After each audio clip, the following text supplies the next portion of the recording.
So now that it's Pride Month, happy Pride, everybody. Happy Pride. Everybody Officially. out there. Officially, happy Pride. First Pride Month episode. I'd like to just talk about a person that has been on my mind since it started. You know, it's been on my mind since June 1st. He's been going through a really tough time recently. Oh, a very tough time for Very, sure. very tough time. His wife just left him. Deservedly. He kind of had that There are coming. some things going on, and now that he's divorced, and now that he's after recent admissions about how he's been fighting his bisexuality, and he's had to fight those bisexual demons. I'm just praying for Steven Crowder right now, really. I bet he's going to have to fight real hard this Pride now that he's single and the first time in forever. Yeah, he's without a wife. He can't hide behind that. Exactly. He's basically admitted he's been bisexual before. And in college, and he's fighting demons. If you put Pride Month, the words next to each other, spells demon in the middle. Oh! So he's fighting his demons, He's you know what I'm fighting saying? really fucking hard right now. So I just want to say prayers up for Steven Crowder.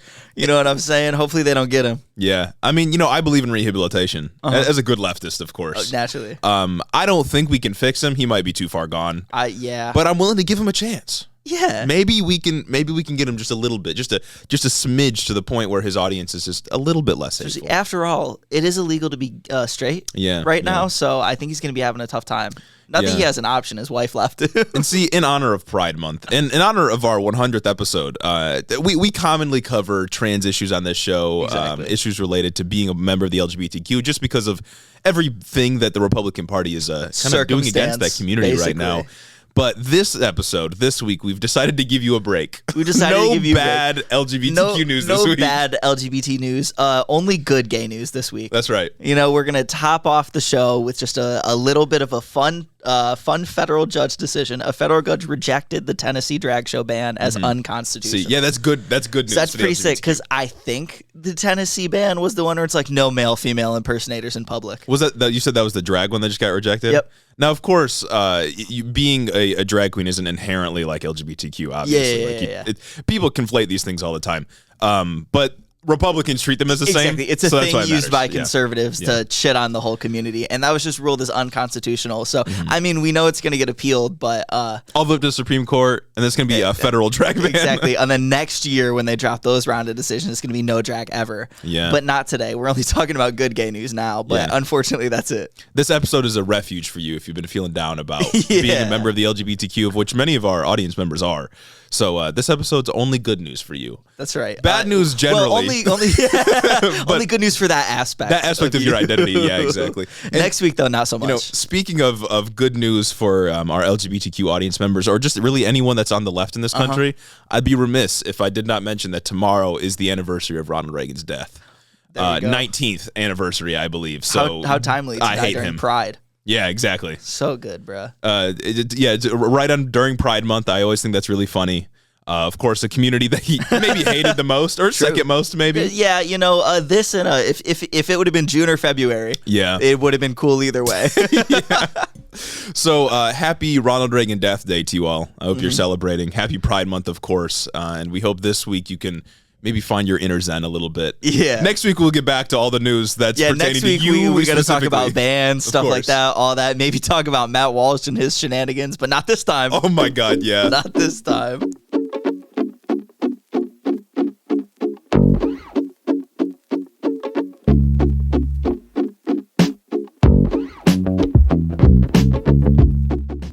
Welcome back to Head in the Office, everybody. We do still got quite the loaded episode for you all. We're going to talk about why the Senate hates you, not specifically for LGBTQ reasons, but for other reasons. Exactly. Generally, why the SCOTUS Senate hates you as a member of the working class, of which I'm going to assume all of you are.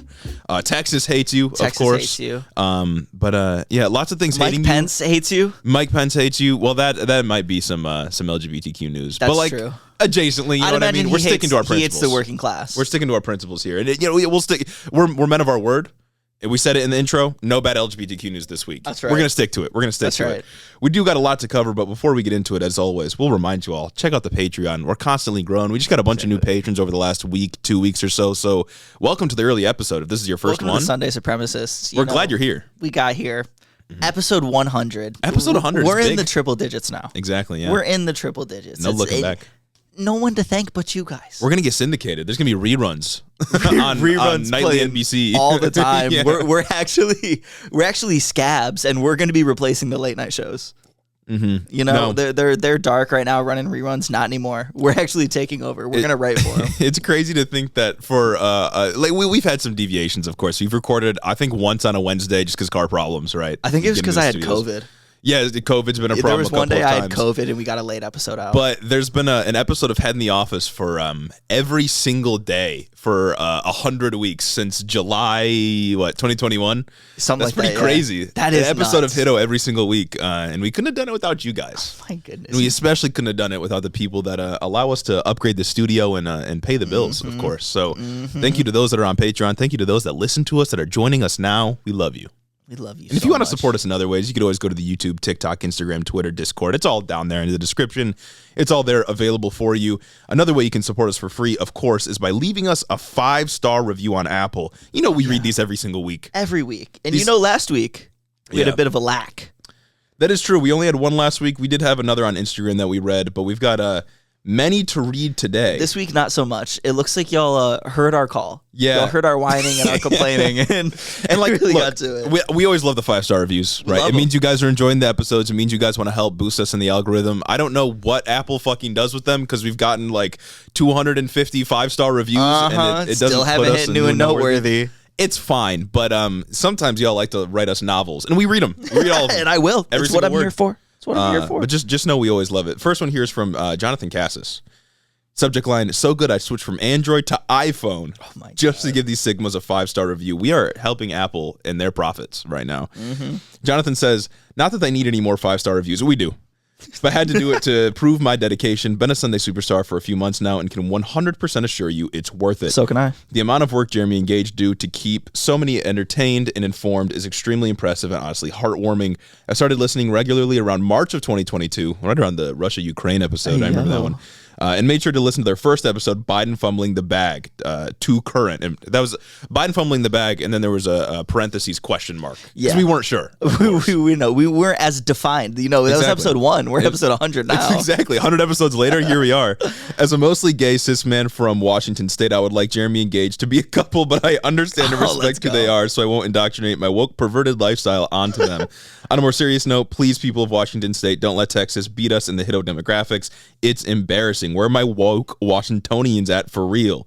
Also, if you're from Tomoka, vote for me in August for civil service position number 3. P.S. as a political candidate, do I now get to be a possible guest appearance on the show? P.S.S. Thought about it some more, and I would fangirl a little too hard and anxiety would be through the roof, so I'm going to opt out regardless. What a roller coaster. What can I say? A roller coaster of emotions right there. Oh, my goodness. I've been waiting for the ships. I have. That's true, yeah. I've been waiting for the ships. It's like that's how you know that you're succeeding. Exactly. And when you get it on episode 100, there's something special about that, right? Very special. Just like how there's something special about the review by Susie Simmons. Excellent transition. What can I say? Found you guys on TikTok. I'm a lefty who periodically takes a break from political news because my mental health can't handle the simulated reality we have to be living in right now.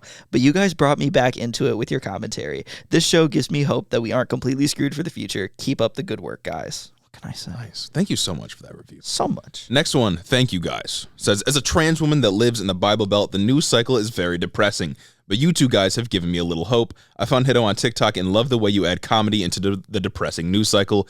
I'm currently a Wednesday weenie, but when I can, I will shed the title and become a Sunday supremacist. Much love from Caleb. Oh, very much love. Very much love for that Sunday supremacist title. You know, if you want a quick way to my heart. Yeah, exactly. Non-parasocial, heart and minds intimate love. I actually romantically love you, and that's real. Infatuated. That's real. You know don't let anyone tell you it's not a real relationship. Oh, my goodness. Speaking of that, another Texan for Hiddo. Oh, my goodness. From Zosbor.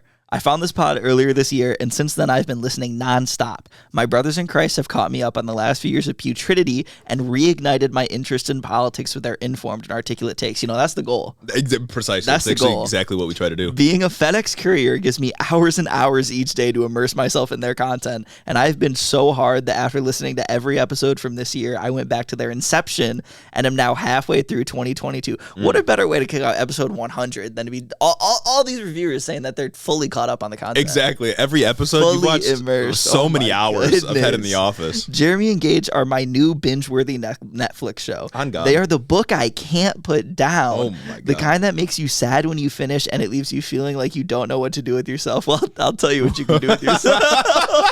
Take yourself over to the Patreon.com/Head in the Office pod. You want that episode just a little bit earlier. Just a little bit 30 earlier. days. That's half the week. Since I know that is what I'm going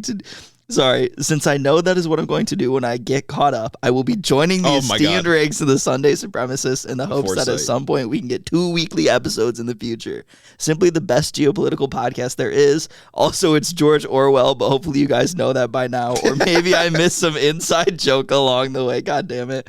Hopefully these amazing friends never stop doing what they're doing, and excited to see what the future holds for them. Your friendly Texan socialist. Yeah, PSA. Anytime we say like George Orwin, George Bush, it's a joke. Yeah, no, we just say because it's used so often. It's silly. It's cliche, so we say it wrong purposely. I'm just making a goof. I'm a silly man, and the world is hard for us. And I have a lot of respect for socialists from Texas because that's not a good state to be. You know what I mean? It's tough. You're not getting much done there. You have no real power. So shout outs to you for sticking by and surviving, doing what you can. Yes. Next review is from Casey Lynn. S Tier Podcast. Casey says, I've only been listening to this podcast for a few weeks, and I've already created an embarrassing parasocial relationship with these guys. It's not embarrassing. It's real, actually. You should never feel embarrassed about that. Never had I ever downloaded Patreon and become a patron until I started listening to this podcast. This pod takes the intensity out of the day-to-day grinding news and adds humor and lightness with a sprinkle of actual political theory. We're political theorists, after all. 100%. I'm a big fan and can't shut up about how good this pod is, sending support from a proud union teacher in CT, Connecticut. I think that's what the I'm so bad at states, dog. Yeah, CT. Anyway, thank you for the review. I do politics, not geography. Yeah. You know what I'm saying? Anyway, next time, longtime listener to the upcoming... the title cut off. Go Geopolitical Podcast. Exactly. Yeah. What he said, that part, from Bull Lion. Longtime listener, Wednesday Weenie, and first-time Apple reviewer. Okay. This pod is a must-listen. Currently listening to Debt, Default, and DeSantis in Europe while my mom and her dumbass conservative boyfriend ruined vacation, and I wouldn't have any other pod help get me through it with politics that are actually saying on God. That might be my favorite review ever. Such a good. It's funny. Such a good one. The aggression there. It's just, dare I say, borderline perfect. I love cooking the family members too. It's always good to just come out and say it. Exactly, especially with the anonymity of an Apple review. Yeah, Come on. It's cathartic to stroke those keys. Precisely, and then have it read publicly for thousands of people to hear. Exactly. Well, they don't know. How could they know? How could they ever get back? I'm sure there's tons of families visiting Europe right now with dumbass conservative husbands. That's true. I'm sure so many of your moms have dumbass conservative boyfriends. Maybe. Yeah, it's kind of a trend. Happens. It's rough. Yeah. It does. It's not over to the Instagram reviews. The people who we so kindly open it up to if they we are gracious, generous for them. Yeah. This one from Rachel. Hey y'all, I wanted to send in my review. I wasn't sure if it would show on Apple Podcasts since I'm abroad, but here you go. This is why we're the #1 geopolitics podcast. Yeah, we got people all around the globe. Reviews don't show up on Apple for us. So we give you the opportunity. Hito International, if I'm being honest. It's because we represent news from around the world. We have to represent people from around the world in our precisely in our reviews. But anyway. This is my favorite podcast, as Jeremy and Gage are really engaging and keep my attention where most podcasts don't. Hito has become an important part of my weekly routine. Oh my God. Where I listen to y'all as I make bread. Well, now we can't stop. Thanks. Nothing like kneading your frustration into dough and then getting to eat it later. It's a great way for me to keep up with U.S. politics and hear leftist takes, as I'm from Alabama but currently living in Wales for my master's degree. As part of the LGBTQ plus community, I'm really grateful that y'all cover our issues, especially trans issues. I definitely feel more informed going into this election cycle and have more hope knowing y'all are doing good work and have created a great community surrounding Hito. Keep it up. If you want to knead our political frustrations into dough, you can go to patreon.com/ Okay, enough self-plugging. I'm sorry. That's a good one. Let me scroll on the next review. This one's from Adrian Johns. Okay. As a blue-collar Marxist, deep in the heart of Texas, another Texas Hito listener. Nice. Finding you guys on TikTok about a year and a half ago was nice as a baby leftist. I made more moves on the blue-collar ladder and eventually got Spotify Premium so I could listen to music on the job site, but never engaged with podcasts due to some slight executive dysfunction. Flash forward to now, and I'm constantly listening and re-listening to weekly episodes every Wednesday. I'll join the Sunday savants as soon as my financial affairs are in order. I absolutely love this podcast. I constantly badger my friends to listen to this unequivocally based duo of quirked up white boys busting it down leftist style while radicalizing them in every imaginable way. Quite the description. Parentheses, I am insufferable.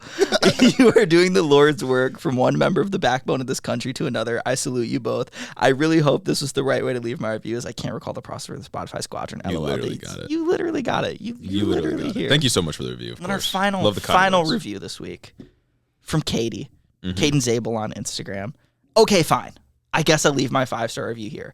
I started listening to Hiddo a few months ago on my commute to campus in the morning, and I can say with the most positive, grandiose energy possible that this is the best podcast I've ever listened to and had the pleasure of enjoying. As someone who was born and raised in Wisconsin, luckily the blue part of Wisconsin, I love listening to the boys' takes and thoughts about the political climate here. When traveling outside of my blue area, I'm reminded of the stupidity of the far right and their arguments, but with Hiddo, I'm able to defend my arguments and make them look even stupider, which is just amazing.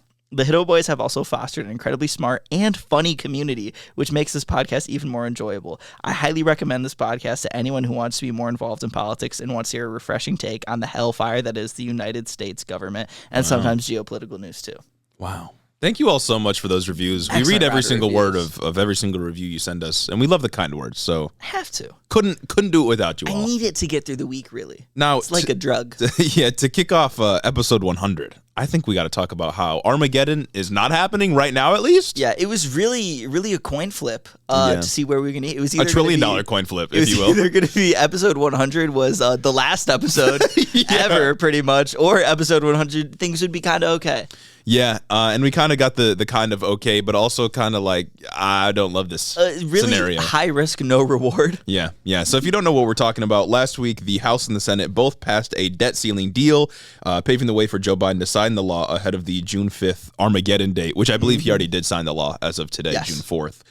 First, last Wednesday, the House passed the debt ceiling deal that we outlined last week by a vote of 314 to 117, a fairly comfortable margin for the Biden-McCarthy deal, as it's been dubbed. But the act is actually called, pretty cornily, the Fiscal Responsibility Act. Why'd they let them title it that? It just doesn't matter, I guess. It doesn't matter. It's just giving them points. We forced Biden to pass the Fiscal Responsibility Act. Right. Look at that. We reined in Democrat spending. Why are we giving them these points? And for reasons we talked about last episode, they didn't really rein in any spending, especially because they cut IRS funding, which reins in spending.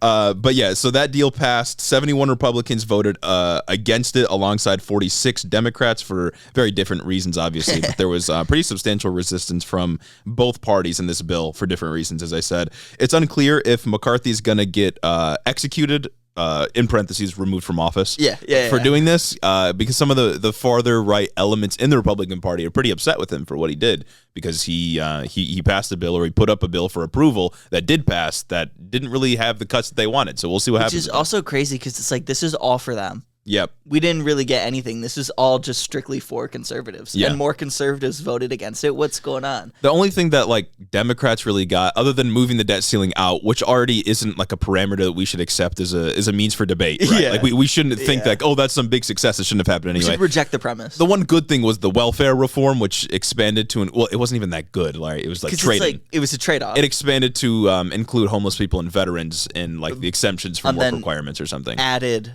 a higher age range. Kick some people off, brought some people in. Yeah. Which is not great, but some people, you get the idea. Yeah, it's okay, I mean, I guess we're going to try to salvage it in a way that we can, but whatever. But it's also, I would like to remind you all that it only takes one person to call a vote to kick Kevin McCarthy out. Yeah. And with the current makeup 71 voted against it, right? 71 are voting against it, I think they only needed 3 to be not happy to call a vote, and assuming all the Democrats vote to kick McCarthy out, he's out. He doesn't have a job. Yeah, that's the thing is right now, who else could be speaker from the Republican Party? I don't think anyone from the Democratic Party is going to get the 5 extra votes to become the speaker. Nobody from the Republican side is going to get any Democrats to vote alongside them. So Kevin's the only guy that can do it. And I would hope that if we do get to a point where they're calling for a vote to kick Kevin out, Democrats just go with chaos. Yeah. They just cause as much chaos as possible. Because that'd be so sick. Because don't go along and vote for Kevin. Just cause chaos. Yeah, just vote no for anyone. Yeah. Make them come together and decide. That'd be so cool. That'd be so funny. Yeah, because what are we going to get? Speaker Matt Gaetz? Come on. It's just, I can't see anyone other than Kevin McCarthy getting it. But I guess we'll see what they do with him. I don't think he'll get kicked out because of this. But maybe, right? I hope they call a vote. Yeah. I hope they call a vote. I just hope he's scared. Yeah, that'd be a fun thing to cover next episode. Just another 15 rounds of voting. Quaking in his boots, going nuts. The bill then quickly moved through the Senate, where it passed with no amendments, 63-36, overcoming the filibuster, obviously, with a few Democrats defecting. I think it was about 4, including Bernie Sanders, who's technically an independent. Yeah. But most of the no votes, all of the no votes almost, came from the Republican Party in the Senate. But the bill did pass, got signed by Joe Biden, so I guess debt ceiling okay. isn't collapsing. Yeah. I get nice.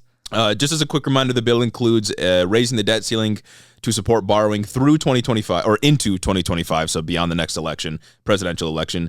It sets spending limits for the next 2 years, cuts welfare in a variety of ways, as we talked about, adds work requirements, reduces IRS spending, reforms the permitting process for green energy and also non-green energy, harmful energy. And all the details, fracking. all the details for this plan, you can go and listen to last episode. We covered it very in depth. Pretty and sick. It's basically the same. Sick. Like the only win I've seen Democrats really touting outside of like exchanging who gets benefits from welfare was that, guys, look, now we don't have to talk about this for the election. Yeah, but it's like we shouldn't have to, right? Yeah, like that. That's the this thing. should be a thing that passes regardless of politics because it needs to pass regardless of politics. Yeah. So the debt ceiling deal isn't nearly as bad as we thought it would be. Yeah. When McCarthy first unveiled exactly what his party wanted, it was fucking awful. Yeah, like kick everyone off every social program really ever. bad. Cuts to basically everything. Cuts to everything Joe Biden had accomplished. I was gonna say it basically would have undone the Inflation Reduction Act. Yeah. But I still hate to see Democrats touting this as a sort of victory, right? Like I almost like. Of course, it's good that we're not going to collapse economically. It's good the global economy is not going to crash. Don't get me wrong. I'm happy that's not going to happen. But the problem is, basically everything in this bill is a loss in some capacity, and Democrats voting for this bill, I feel like almost sets the precedent that, like, yeah, you can use the debt ceiling function to hold us hostage again and get whatever you want, or get at least a form of what you want out of it. And I just like, don't love it. I guess I can empathize with the position that they were in, and that, you know, the global economy might collapse. But if this comes with them in the future not taking the steps necessary to prevent something like that from ever being able to happen again, then they fuck up. Yeah. Then they fuck up, and that's where bad things really start to happen, because now they know that the GOP is willing to do this. Now they know, okay, you know, maybe we have whatever that amendment, 14th Amendment, maybe we have other avenues that we can take to get there, like if things start to happen, but maybe we should take the steps in the meantime now to prevent this from ever getting there. Yeah. Maybe we should start these negotiations sooner. Maybe we should work to actually get majorities so we can pass clean raises. Yeah, I'm not confident Democrats are going to think that far ahead. No. Some people have praised Joe Biden for negotiating well and getting the deal to be not as horrific as it originally was. And, you know, maybe, right, maybe it's he like, can get the credit but it's for that. also like Republicans can't let the economy collapse either. Well, exactly. And it's also the ratchet effect in real time, right? Like we get pulled further to the right, or things get cut, bad things happen in some capacity. Democrats soften the blow a little bit, and we never end up going back to where we were before, or improving beyond that point. And it's just, it continues to make things worse in the face of Republicans that are willing to do anything to get what they want, right? They will, and that's the thing, is that Democrats won't threaten the global economy to get whatever they want, and that's a good thing that they're a little bit more sane. But when they're up against opponents that will do just that, it's an asymmetry. They can't win those battles. There's a huge power imbalance here. You're in a street fight, and the other person brought out a knife. Exactly. You need to do something to be able to defend yourself, right. and you need to be able to take the steps to be able to handle the situation. And I'm not confident that they're going to be able to do that in the future. But for now, it's like, I fucking guess. Yeah. The lawsuits for the 14th Amendment, getting rid of the debt ceiling, need to happen now. I think there's one that's happening on behalf of people that work in the Treasury Department that were like, hey, we weren't going to get paid anymore. But I don't know if that's directly challenging the debt ceiling thing, or if that will result in the debt ceiling being overturned or whatever. They need to directly start suing or something, start some kind of litigation that directly targets the 14th Amendment and the debt ceiling, so that it's not a problem anymore. Now would be the time to do that, right? Get it up to the Supreme Court as soon as we can. That's true, but I know, I guess the issue with that was the Supreme Court's term is almost over anyway. They don't really have time to take a case, but and they're conservative. Make them work. Yeah. Make them do their job. At least try something, right? Because they don't have the Senate votes to get rid of the debt ceiling right now. Try something other than capitulating to Kevin McCarthy's demands. Kevin McCarthy, imagine bending over for that guy. Yeah. Like, he sucks. Oh my god. Yeah, he's touting this as a victory. Biden's touting this as a victory. It's just he's touting it as a victory. Biden's touting it as a victory. Some Democrats are like, yeah, we did good. Some Republicans are, yeah, we did good. The vast majority of both have been saying this deal is shit. Actually, no one is happy. No one's satisfied.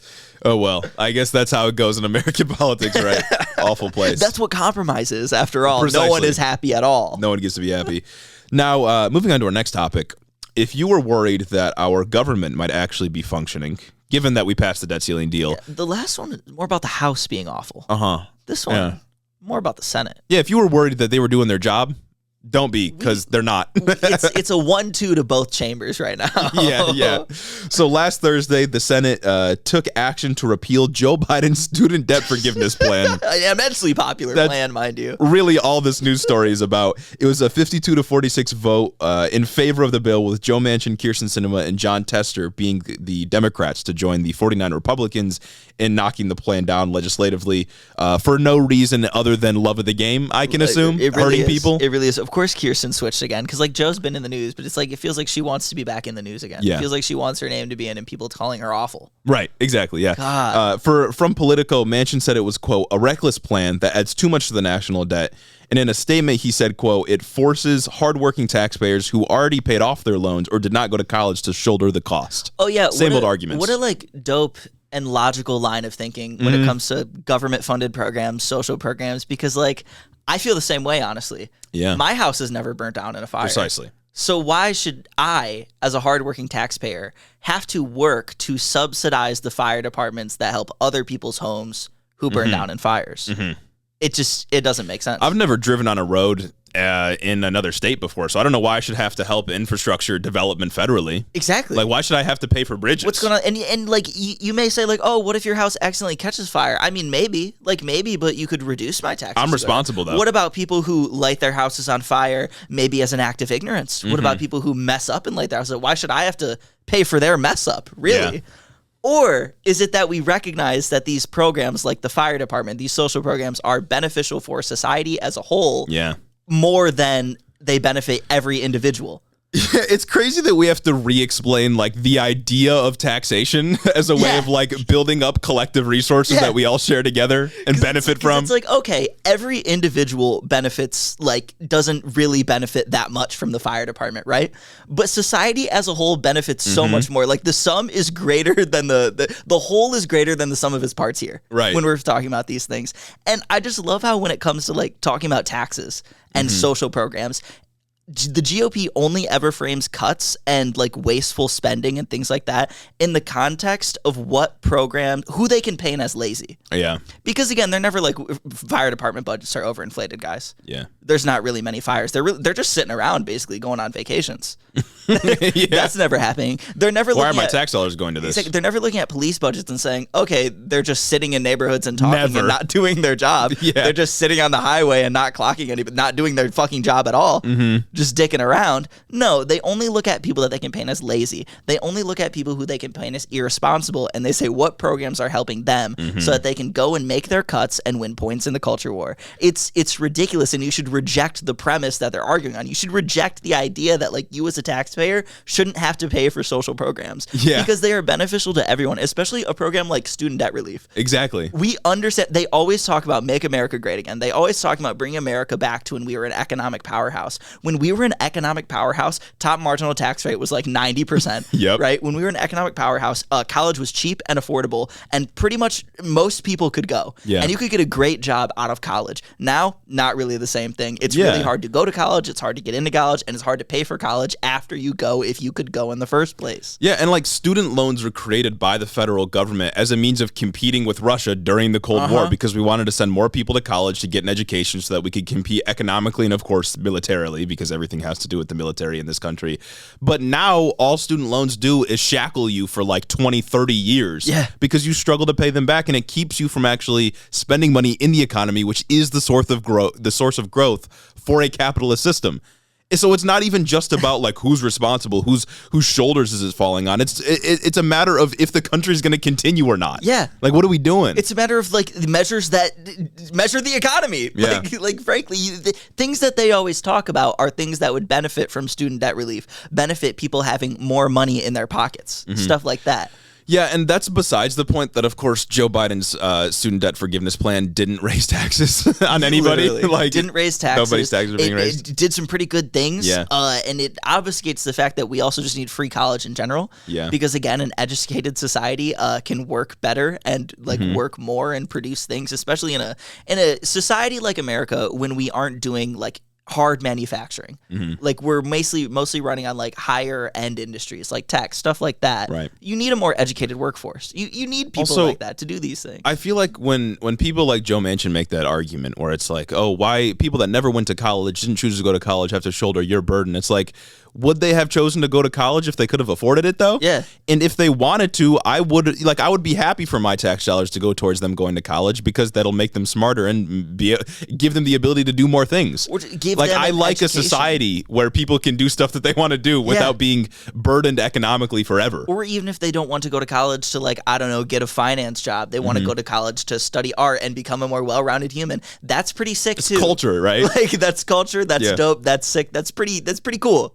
If I'm to say so myself. And it's better for society as a whole. These are like Renaissance concepts. Like we're doing we're walking you through the Enlightenment. Explaining why like culture is important, why the arts are important, while studying humanity is important. Like what are we doing? When we study societies from the past, do we focus on necessarily the things that they were manufacturing, or do we think about like what makes them culturally distinct? Right. Is that do we think of like how their society like functioned, what people in their society could do? Is that how we measure societies? Yeah, it is. Right.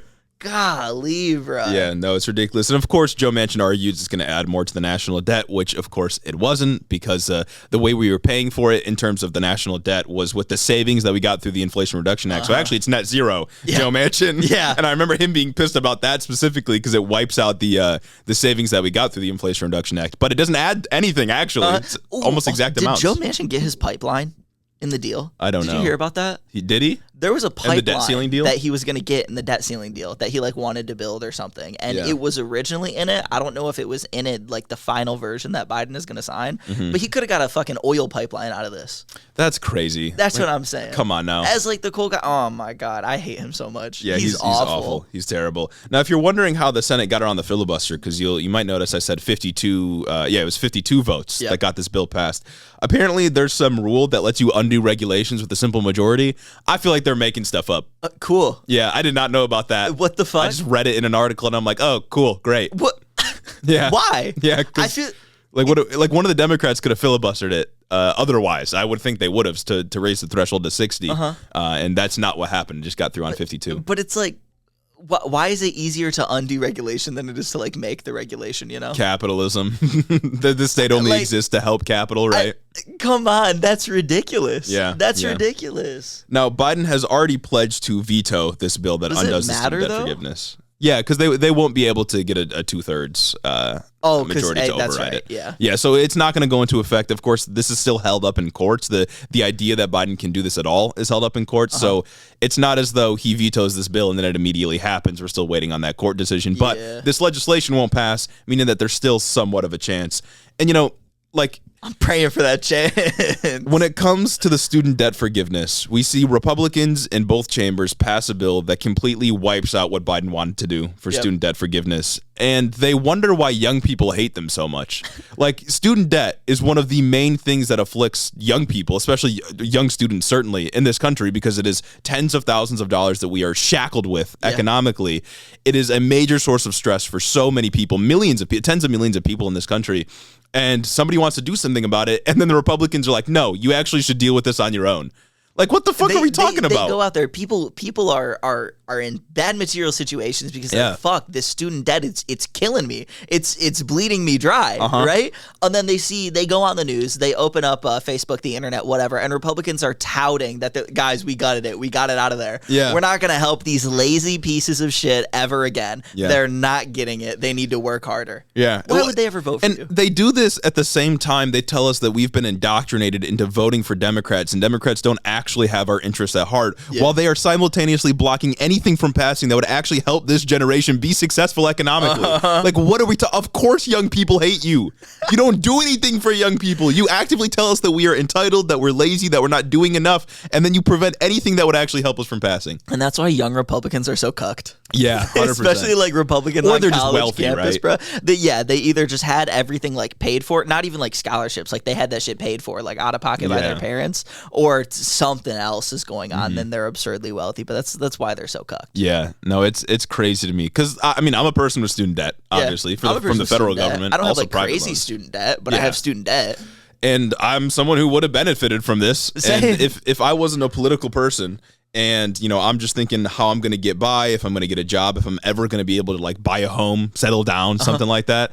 And I'm looking at the $26,000 in debt or whatever I have. Yeah. I'm thinking like I wish somebody would help me with this because this is a ton of money. I got to pay back monthly repayments. The Republicans want repayments to start as well.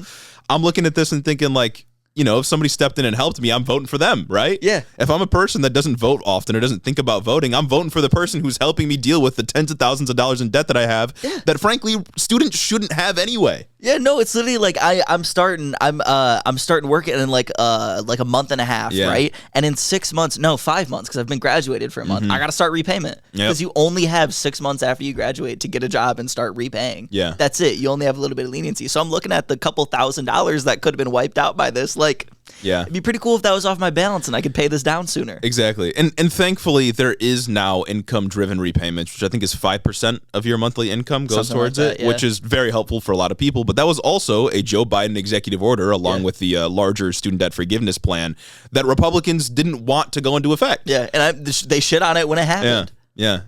Like they'll make all kinds of arguments about how you should pay it back on your own, how you should, be more responsible. You chose to take it out and all that. But fundamentally, it's a question of, do we want the country to continue to grow?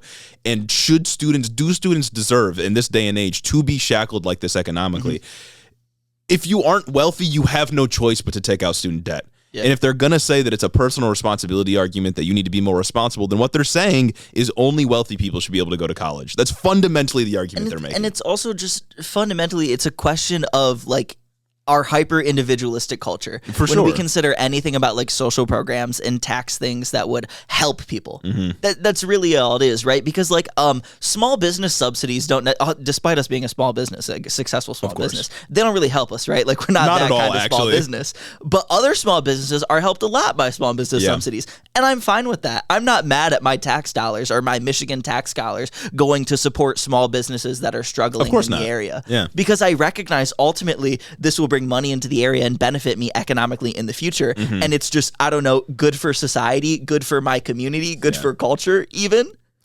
It's just, once again, Democrats just at a base level on almost every policy issue being better on the economy. Yeah. Like, it just in every single way. And yet somehow, some reason, Republicans are still treated as like the fiscally responsible ones, the intelligent ones when it comes to the economy. It's because they've co-opted rhetoric of responsibility. Of course. And that's really it. They just call everything else irresponsible. They point the finger at these big numbers when it comes to national debt without actually having like a reason. There are some people that have like actual takes about the national debt, like reasonable things to say about why we don't have it. But it's not conservative politicians. Yeah. It's not. You aren't hearing actual discussions from them. They're just pointing at it, look who's spending, and they're lying about who's spending more money half the time. And somehow it's now considered fiscally responsible to just force people to suffer. Yeah. Like that's fiscal responsibility is forcing people into a state of being a prisoner to their own debt that they now being owe a prisoner to the federal Sally government. Mae. Right. To the federal government, which they're not supposed to like. Yeah.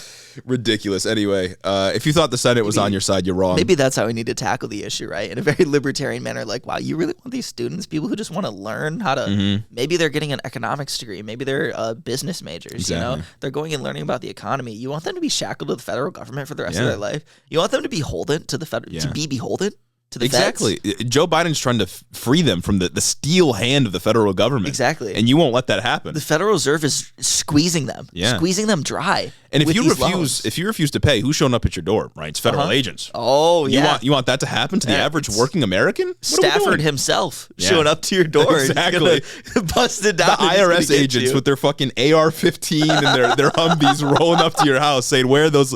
Give me the $350 you owe this month." That's right. Come on, you got to. You got to. Give me your 5% of your income. It's basically a tax. Exactly. I know you guys don't like those. If you don't have the money, they just raid your kitchen, steal all your shit. They walk out with your PS5 that you got from rejecting union dues at Amazon.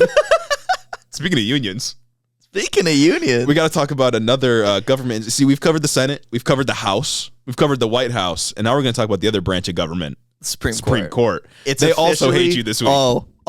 This is really an exciting time because it's officially Supreme Court season. Bam. It is Supreme Court season, baby. Decisions. Oh my God. Decisions are dropping left and right for the next few weeks. We're going to be covering hell on earth. Democracy could end. We've averted the economic catastrophe. But now we have to worry about the independent state legislature theory. Exactly.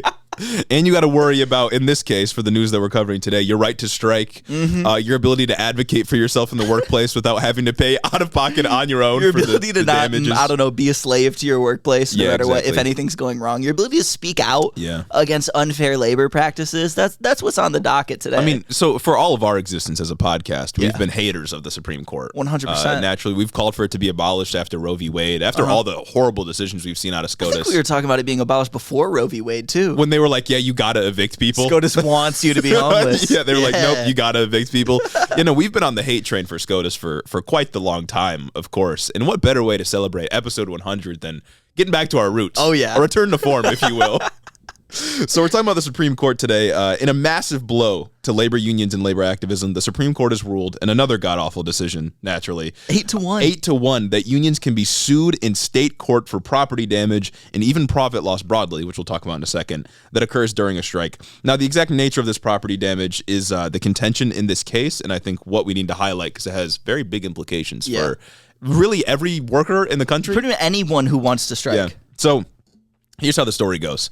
In 2017, workers for Glacier Northwest, a company that mixes and sells concrete, went on strike while their Teamsters union was in the process of negotiating for a better contract. They weren't getting the contract. They went on strike. Pretty typical thing to do, right? The workers then went on strike, leaving their shift and leaving the concrete mixing on its own in the trucks unsupervised. If you don't know anything about mixing concrete, as I don't, basically you can't mix it forever, right? If you leave it mixing, it won't dry because obviously if you leave concrete still, it dries. That's the point.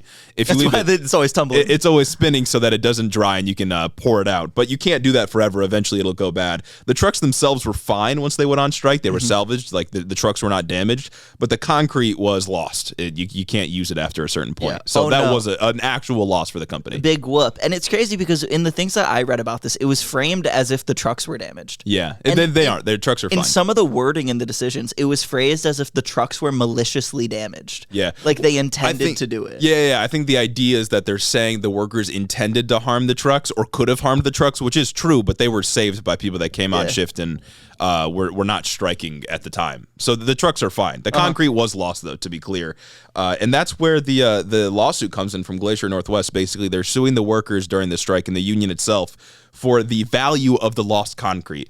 Now, if you don't know, typically the NLRB, which is the National Labor Relations Board, handles disputes like this, anything to do with strikes. The Labor Relations Board, that's the point. That's the point of their existence, according to the whatever federal law was passed, like act in the 30s. Established them. Yeah. They basically handle all this stuff, but the Supreme Court just ruled, and this is the sticking point, that companies can sue in state courts for lost profit or property damage that occurs during a strike. They don't have to go through the NLRB. And if you don't know, the NLRB doesn't set precedent like the Supreme Court or state courts do. So it's a pretty big deal what just happened here. It's like what in the Constitution? Like what is this based on? You know I don't know. Like, isn't that the point of SCOTUS, is to interpret everything through the lens of like constitutionality and the law of the land and case law and stuff? Come on, like This is just to shit on people. Like, right. they're just doing bad decision after bad decision. We've had the NLRB for like 100 years almost. Yeah. You would think the Supreme Court would just defer to them. That's what the state court said. They said, this is not our matter. You need to go to the NLRB. We don't resolve strike matters. This isn't what we do. This isn't the purpose of the court. Yeah. We don't set precedents. We have a whole body for that. We have a whole institution set up to do that. And the important bit now is that the Supreme Court is functionally saying is opening the door to companies that want to sue strikers for any, I'm going to say, any profit damage that is caused. They want to say it's a bit more narrow, that it's property damage, but of course you can conflate that with various things. They want to say that it's like property damage that you did kind of like on purpose. Yeah. Like negligence, really. Right. They want to say that like, okay, you were negligent in doing this when you went on strike, so that causes property damage that you are now liable for due to your negligence. Exactly. But that's fucked, because then like, when are you negligent? When are you not? The very nature of going on strike is going to cause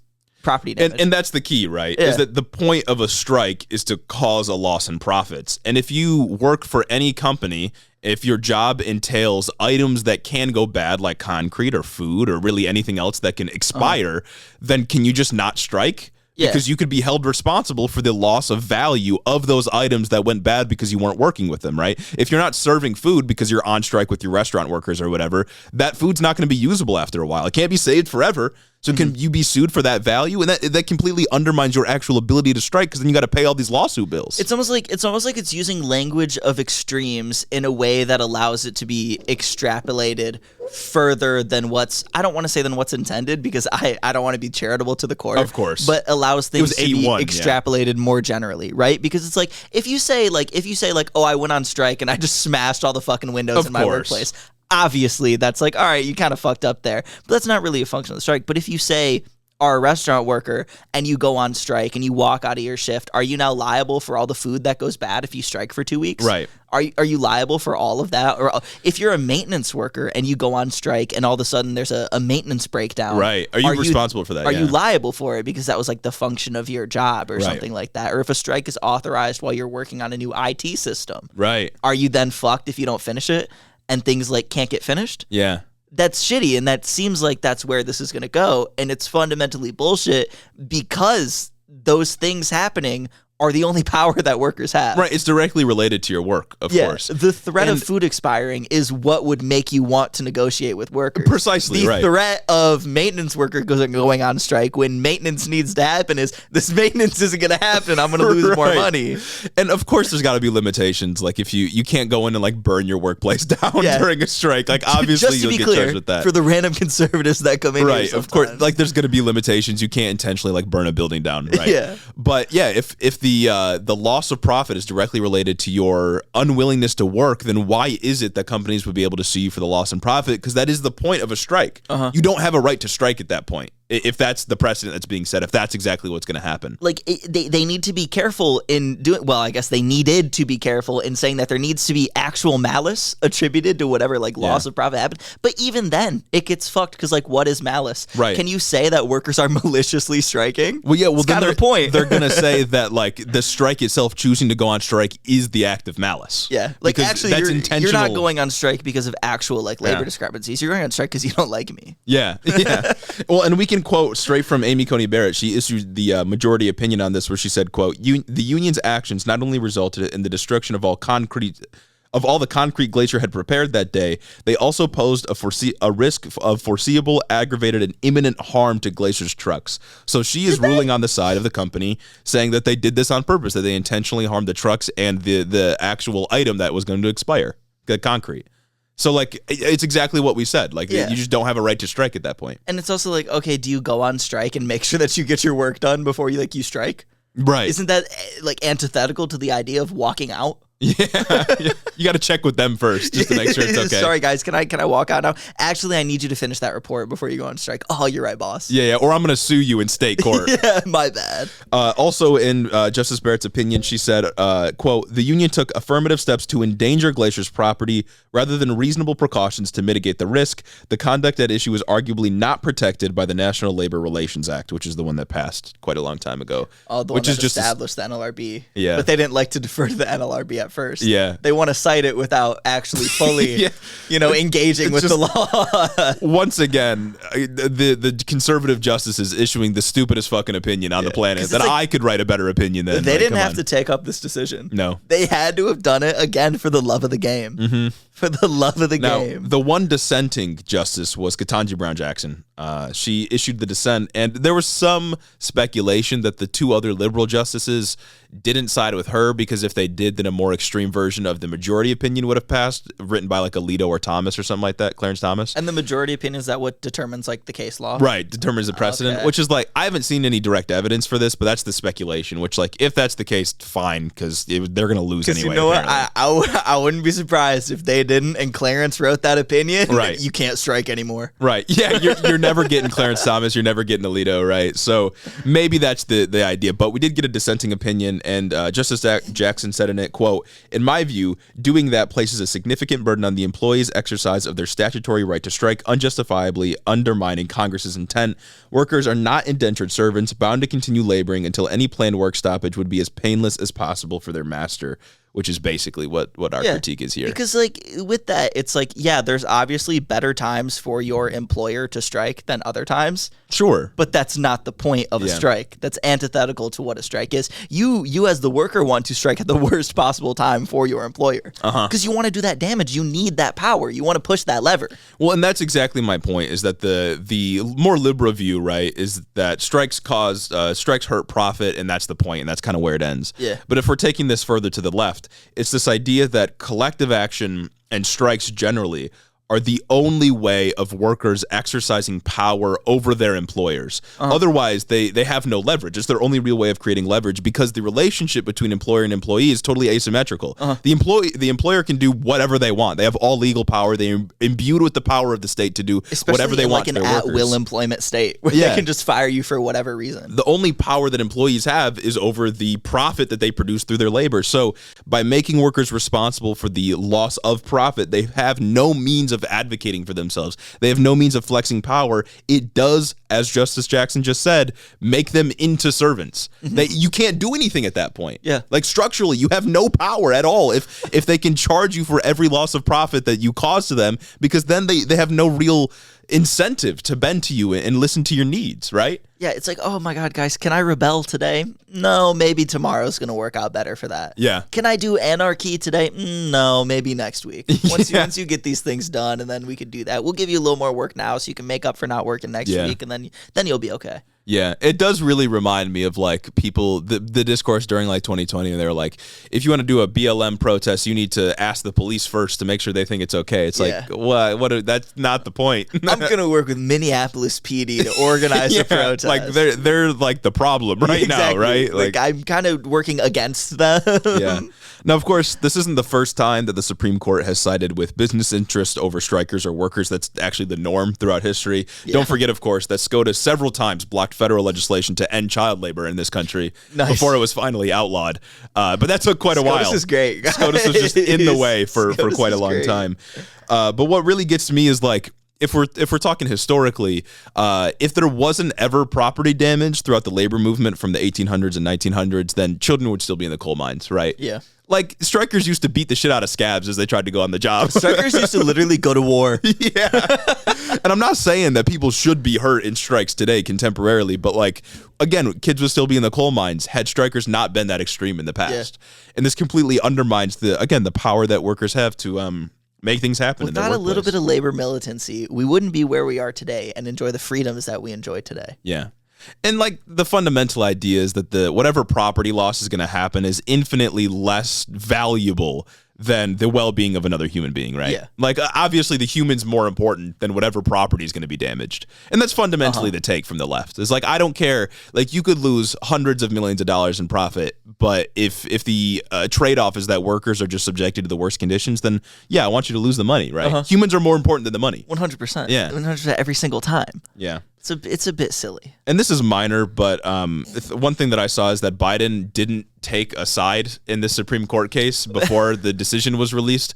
I think he said it was a bad decision after it came out, but it's like not that it would have changed the outcome. After he scrolled the TL to find his take. But symbolically, you could have sided on the workers. Like you said, you're the most union-oriented president. What happened to that? It really doesn't hurt. And this is kind of a big knock against him, especially after the railroad thing, where he's like, I'm going to talk to the CEOs. Right, because it would have been just like an easy optical dub, just to be like, yeah, the workers deserve to be able to strike regardless especially of this because, like, even if you're disingenuous about it, just win those political points. Precisely. Again, us out here doing political strategy better than the politicians, you know what I mean? Because it's like SCOTUS is going to rule how SCOTUS is going to rule regardless of your input. Yeah. No matter what. And, like, I know Glacier Northwest Concrete Company is not donating that much to Democrats. Like, you can lose them, right? Like, you can, come on, you're not hurting. That's not like your donor base, the concrete industry. You can afford to lose whatever their donation is going to be. I don't know, maybe it is the concrete lobby. You never know. It's just, once again, kind of as we talked about with McCall a couple of months ago, unions already are voting for Democrats, right? And they're already aligned with Democrats. They're the easiest group to just go out and get. All you got to do is show up and advocate for them. Especially because, like, there are so many, like, blue-collar workers that are, like, represented by unions that aren't voting Democrat, too. And, like, you could win those people by doing these good decisions. Right. Like, you could win these people over if you just, have good takes about labor and don't lie about being the most pro-labor president ever. It's just another fundamental, I don't know, not even misunderstanding, just an unwillingness to understand how class interests work. Yeah.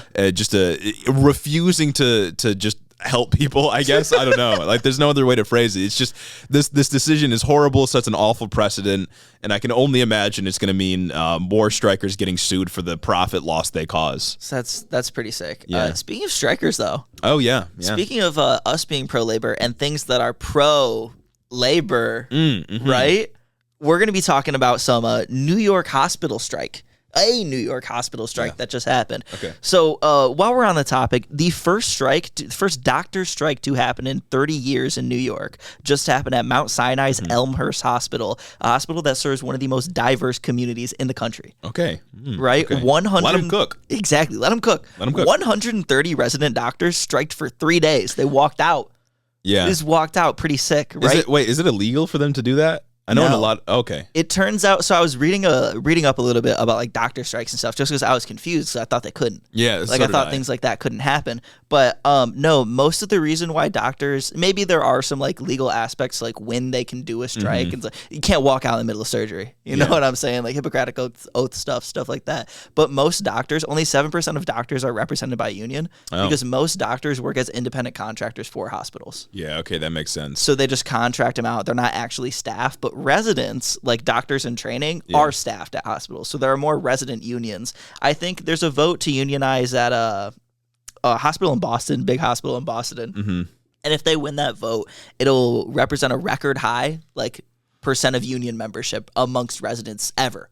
Oh, wow. Okay. So that's pretty sick. Yeah, and that's what happened here. 130 resident doctors had striked for 3 days. And it's pretty sick. Yeah. It's pretty cool. And basically what they were asking for and what they eventually kind of got, they've been in negotiations for 11 months, was Mount Sinai, same hospital system, like that's the broader system, in Manhattan, just pretty much right there. New York's not a big place, right? Mount Sinai and Manhattan, residents who worked there were paid thousands of dollars more than doctors who worked at Elmhurst, despite being hired by the same people, being within the same hospital system, being within pretty close geographical distance. And they also had additional benefits in Manhattan, like free Uber rides past 8 p.m. like crazy. Between 8 p.m. and 5 a.m. They got those, and like a couple other benefits that just the Elmhurst people didn't get. And it's kind of this thing like, okay, the hospital in Manhattan gets all the good benefits, but the one who serves the diverse community doesn't. Right. The one who's staffed by, like, immigrant and minority doctors. It doesn't seem like a coincidence. that doesn't get the benefits. Right. That's kind of bullshit. And they recognized that, and they went on and they exercised their right to strike. Nice. And it's pretty cool. And it's not like a victory for labor necessarily, but it's a victory in the sense that they're going to inspire for their movements in the future. Yeah. The first strike in 30 years and they get what they want. They did get what they want? They got what they want. Well, they have a tentative agreement right now. I don't know the exact details, but they did get raises, stuff like that. And I think they got some bonuses attached with it as well. Yeah. I know some members of our audience have asked us when we were on our live stream, which of course, if we do another one Problematic soon, come out to it.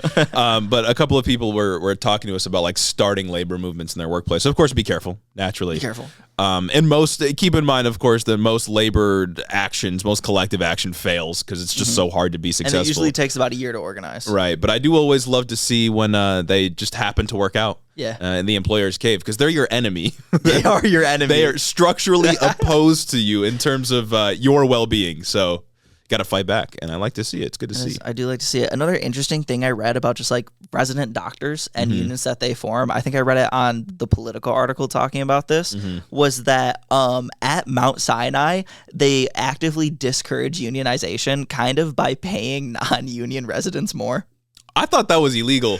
And that's what I thought. What the hell? But somehow they get around with it. Yeah. I don't know what exactly it is, but non-union residents are paid more. And usually hospital systems can get away with like curbing unionization efforts just because you're only a resident for 3 to 7 years and there's not like many people. So they just wait it out half the time. Isn't it strange how conservatives and Republicans will claim to care so much about free speech, but when we see blatant anti-union activity from corporations, for example, like paying non-union workers more than union workers, they don't care. Right? Like you would think that like joining a union is, well, I know this. Joining a union is an exercise of your First Amendment. Yeah. And they're okay with employers discriminating against you based on your choice to join a union or not? That seems like something that'd be right up their alley to be pissed off about. But it seems like they don't get mad about it because they don't actually care about the First Amendment. Seems like all of their outrage is mostly just manufactured bullshit culture war issues that aren't designed to manifest in actual policy solutions that help society as a whole, but more so to manifest in policy solutions that, I don't know, are against minorities living and more for just rich people to do it and constantly scapegoating minorities. I do love how anytime they're advocating for the First Amendment, it's like to protect someone's ability to say the N-word on Twitter or something. Yeah. Like that, it's always to protect the worst people on the planet. Like, no, Matt Walsh should be able to post what is a woman. That's the First Amendment. Yeah, but that's right. This worker being discriminated against for joining a union, that's okay. I'm good with that, cool. actually. Why are they're asking for so much? Yeah.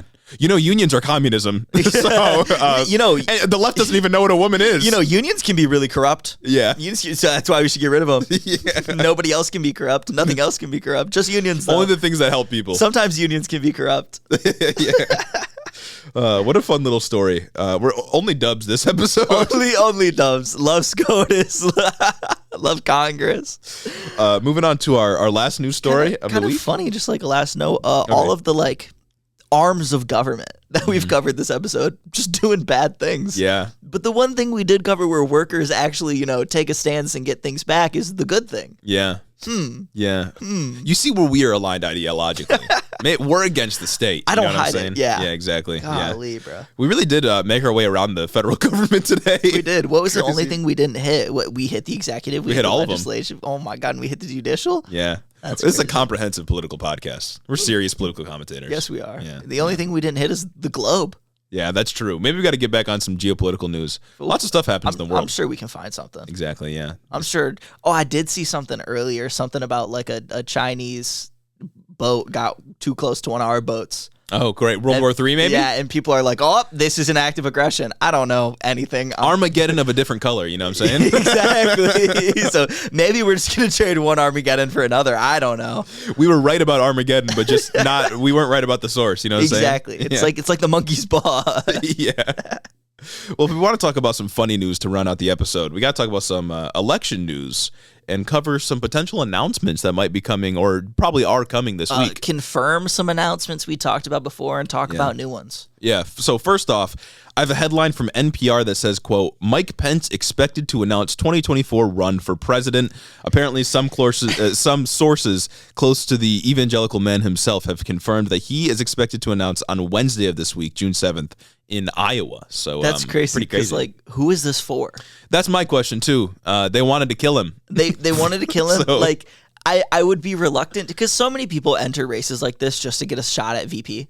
But I'd be reluctant to say that Mike Pence is trying to get a shot at VP again considering that it's either going to be Trump or DeSantis. Maybe my boy Vivek can come through. Like maybe he can somehow clinch the nomination. But well, and it's like we knew that Pence was planning to announce for a while now. He's made several stops to Iowa and New Hampshire. Not very subtle, right? Like those are the states you go to if you're about to announce in the Republican Party right now, at least. But yeah, who's gonna vote for him? Nobody likes him. Yeah, literally no one. Like, who is this for? Like, he could have retired and lived a quiet life. Yeah, he's got the money. The Lincoln Project guys could worship him.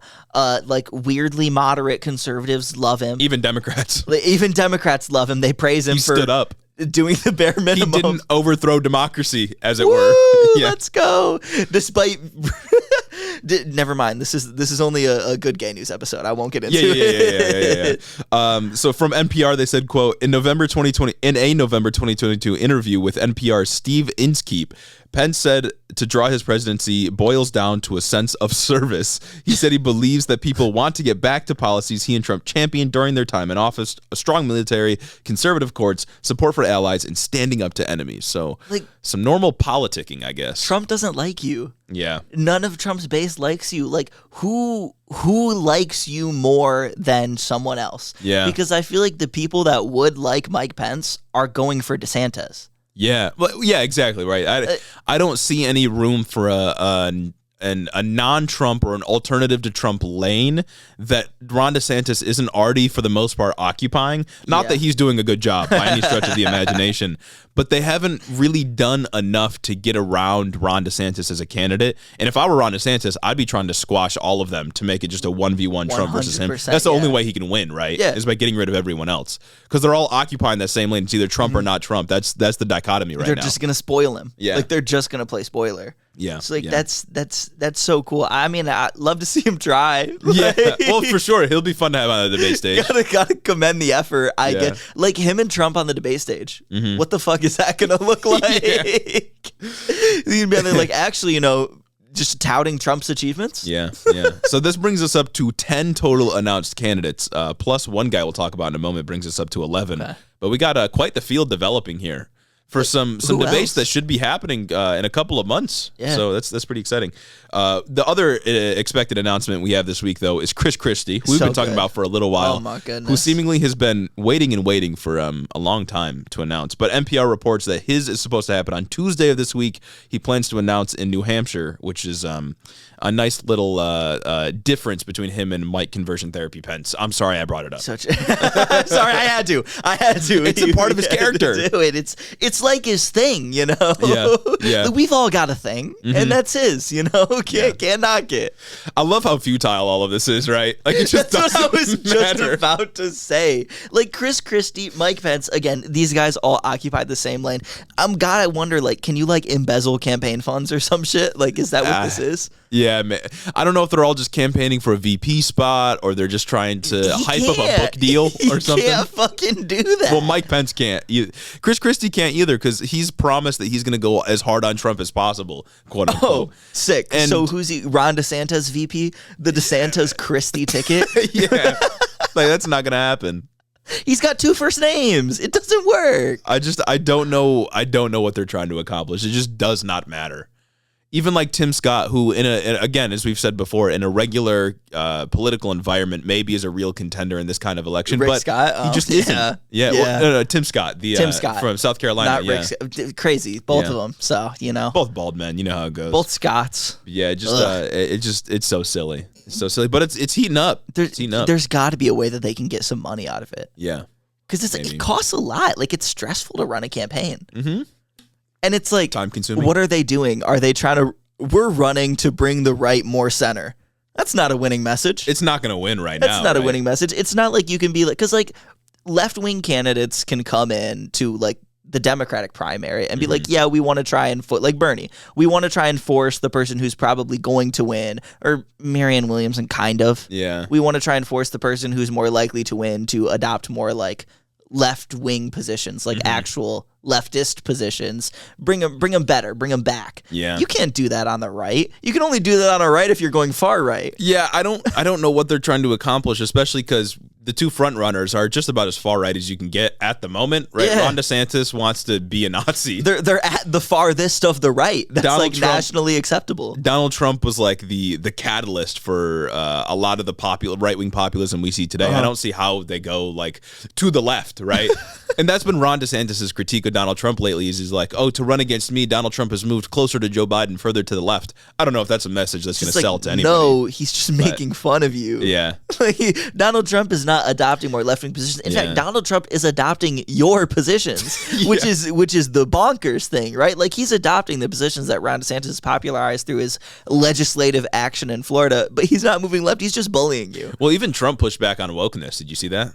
Oh, I saw there was some exchange where Trump is like, nobody can define wokeness. Yep. And then Ron DeSantis is like, yeah, actually, I can. Yeah, it's black people being in the state of Florida. That's woke. Really it is. It's me when I have to see, you know? Yeah. You know? Yeah, you guys know. You guys. Throwback to when Ron DeSantis said, don't monkey this up when he's running against a black person. These are the caliber of political opponents we have in the GOP. How did we get here? Yeah. Like, how did we get here? Yeah, gotta love the historical degradation or the historical just collapse of capitalism over time, just infesting our culture, destroying everything. Party of Lincoln, you know what I'm saying? Yeah, no, exactly. Lincoln would have been a Republican. Oh my God, like these guys make like Reagan look good. Yeah. I mean, rest in peace. When it comes to like forward-facing policy. Rest in peace, Ronald Reagan. Yeah, no, not great. So we'll see where this goes. Of course, excited to keep up on it. We always will. I'm so excited for the debates. I'm so excited to see every single person on that debate stage just get walked over by Donald. Yeah, we definitely got to live stream those. 100%. As long as CNN doesn't hit us like a copyright strike or something for doing it. Because it's like, I can't remember what like the last primary debates were like. Yeah. Is it going to be like the Pennsylvania primary? Like the Dr. Oz one we covered? Bigger than that, for sure. All 11 people are just like on stage, just 45 seconds to answer. It's just crazy. For the Democrats in 2020, they did like an upper tick. Well, no, actually, what Democrats did is they randomized it. They had 2 debates because there's like 20 people at one point. Wow, okay. 10 for each, and they just randomized it. For Republicans in 16, I want to say they did Ted Cruz and everyone and Ben Carson were just all on the stage, right? I think they did like a top ticket and a lower ticket debate where the ones that were on the lower one were polling lower and the ones that were on the one that got viewed more were the higher polling people. I think Democrats randomized it to avoid like any like elitism or whatever. Not that they did that successfully. Yeah. So I don't know how Republicans will do it. They only have 11 people so far, if the announcements happen this week, that will be debating if Trump shows up, of course. So they could probably squeeze him onto one stage. Dude. But No. Either way, we're getting Meatball v. Donald Trump if they both go. Right? Honestly, I'd be so fucking excited for a lower ticket debate. Yeah. Like, obviously, like, the higher, it's the Donald Trump DeSantis debate. Like, that's the one. That's the main event. But honestly, I bet there's going to be some wacky, zany, wild stuff that happens. Vivek will probably be on the lower ticket. You think so? Probably. I thought he was. I feel like he'll be like polling just behind DeSantis. Oh, maybe. Especially because he was PragerU just dropped their like documentary. What the fuck was it called? I don't know. It's like Woke Inc. or some shit like that. Oh yeah. And they changed their profile picture on Twitter to be like the power fist. It's so stupid. Like, what Dennis are you doing? or like some social media manager the other day tweeted some wild shit. I wish I remembered what it was, but because they changed their profile, I thought it was fake. Yeah. Like, I was like, this is wild even for you guys to say. Yeah, when I saw the profile picture, it looked like an Occupy Democrats type profile picture. You know what I mean? It was weird. PragerU's a parody account. Gotta be. It has to be. They say to the be. Dumbest shit. Yeah. But yeah, I was watching. We can ratio them one day. Help us get there. Dude, I hope so. That's one of my dreams. Yeah. Ratio them and Ben Shapiro. Mm-hmm. I'd die happy. I'd die happy. But anyway, yeah, they dropped their new documentary, and in it, like, they have an interview spot with Vivek where they're talking about like the book he wrote. I think the book he wrote was Woke Inc. Can't remember what the documentary is called, but anyway, he's going in there and he's like, yeah, wokeness. Really, it's like and then he says something unimaginably stupid. It's like the idea that bad things have happened in the past and they affect today. He says something along the lines of wokeness is really, and he's got his little mannerisms. Like, he's a character. Oh yeah, he's a little character. He's one of my favorites. I like him. He's a sleeper hit. If you came to the live stream and you stuck around to the end when we were watching that hour-long interview with him and like some libertarian, that was sick. I would implore you all to go check that out. There's one point I would have ranked him A tier. Looking back, I would have put him A tier. Looking back, he's an A tier candidate. Dude, he is. Dude fucks. Yeah. I'd say he's way cooler than Ron. Oh, for sure. He's got. He's not like that. He's like a billionaire, I think, or millionaire, or something like that. He's like an entrepreneur type person. He started like a biotech company. Like he's, I can follow it. You know what I mean? Oh, yeah. Like what he has to say, it's just entertaining to watch him. And it's like in that PragerU documentary, and the clips that I had watched of it, and his interview, they were saying they were introducing him, and they're like, he was literally working to cure cancer. And the BLM rioters made him exit his position as CEO. BLM stopped cancer. Which is crazy because like the story behind it, the actual story behind it is like he founded like a biotech firm, whatever. Everybody and their mother is working to cure cancer. Yeah. Everybody and their mother. I could go right now and apply at as a research tech doing some cancer work, right? Mm-hmm. And I'm working to cure cancer. It's kind of a bullshit thing. Yeah. Like it's a bullshit way to frame things. It's a little too charitable to what he was doing as a CEO of a tech company. But he stepped down because employees at his company were like, hey, we should make a statement about BLM, like while things are happening. We should make a statement in support, and he refused to do it. Oh my! So he left. Yeah. So he left his position. That's quite the new like racism angle to say that black people stopped the cure for cancer. Like, that's such an argument. Like what they said, one step removed. Yeah, that's what it is, right? From black people stopped cancer from being cured. Yeah, like that's quite the argument. That's a crazy take. Love of the game. Love of the game, really. Yeah. Love of the game. Dude, he's such a cool guy. Mm-hmm. I love him. And in the interview we watched on stream, when they're talking about like immigration, right? And he hits that one line where he's like, the first thing that immigrants did when they come into this country was break the law. Yeah, that's the classic It's argument. illegal to cross the border illegally. And then the interviewer was like, what about your family? He said, well, how'd your parents get here? You also go watch the VOD of the live stream to know what we're talking about. Only say to the brown candidate. Yeah. You're not saying that to the Pole. You're not saying that to the swarthy German candidate. The Italian Ron DeSantis. Oh, true. You're not. What are your claims here? Huh? Anyway, I think that ends us out on the episode. I hope you all enjoyed the break from the anti-LGBTQ news. We're going to get back on it next episode. Oh, yeah. It's going to be chock full. Back and better than ever. Yeah, you're back on the chopping block. I know many of you in the audience have a staked interest in the I don't know, the slow genocide in this country that's taking place. Basically. So we'll get back on it next week. But want to take a quick break, and we also had tons of other news to cover. So that's right. There's a lot of stuff to talk about. So it just some of it just didn't fit in neatly. Exactly. With what we were doing. You know, the theme of this episode is really just looking through the various chambers of government and their dysfunction.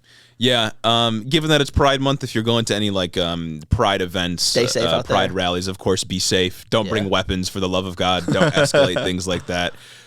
Stay safe from the psyops as well. I've already seen posts that are like, minor attracted people need to be included in the LGBTQ, and that is a psyop. Don't fall for it. It always happens. Don't participate in the bullshit discourse like that. Don't do it. Don't need to get on the fucking train. They're just gonna use it against. No matter how good your intentions are with engaging in this discourse, you don't need to. I've never seen any serious political commentator on the left be like, yeah, the minor attracted people should be like, nobody. It's a serious movement. It is an FBI agent behind the They're screen. feds. No, it's not real. It's some intern who works at the Heritage Foundation. He made a sock account where he pretends to post as a left-winger, and he just goes through and posts the most obnoxious positions possible, the most uncharitable, indefensible things. Drumming up the worst discourse. Exactly. It gets people to engage with it, and that's how they do it. Yeah. But if you're going out to events, if you're participating in the festivities, stay be safe. Yeah. Protect yourself. Exactly. You know what to do. And have fun, of course. Most importantly. Yeah. And you know what? Pride started as a protest, so treat it as such. And if you're one of these special people we're about to name out, have an extra little bit of fun. That's right. Our patrons. I hope you enjoy yourselves markedly more. Beautiful patrons. Beautiful, wonderful, amazing, gorgeous, kind. Yeah.